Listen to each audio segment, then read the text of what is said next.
Next is Burnley. They have some pretty mixed fixtures. Their first game against Man United has been postponed, so their actual first game will be against Leicester away, which they will lose. And then they'll win against Southampton at home, so they'll bounce back quickly. And then against Newcastle away, they'll draw.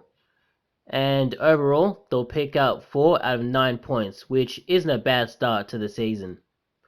Their toughest game will be against Leicester away, and if they could nick maximum points in that game, they'll have a very good start to the season. They also have an extra week to prepare for the season, so that kind of helps as well. Next up is Chelsea. They start against Brighton away, which I think they will draw. Then against Liverpool at home, they'll lose. And then West Brom away, they'll win that. And then they'll also win against Crystal Palace at home. So they'll pick up about 7 out of 12 points, which isn't a bad start to the season. But for Chelsea, signing so many players, you'd expect them to get more points out of that, possibly 9 out of 12, because they're not expected to win against Liverpool. But if they could get 3 points out of that game, you would think they would be title contenders.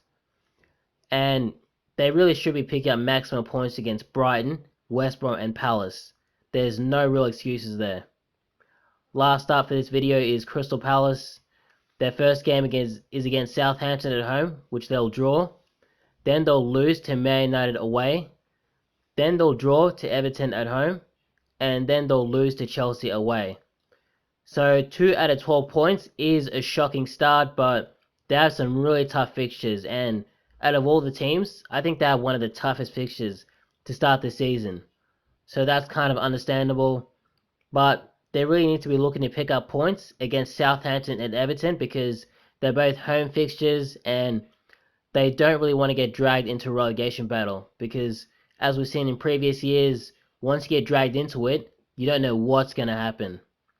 And that's about it.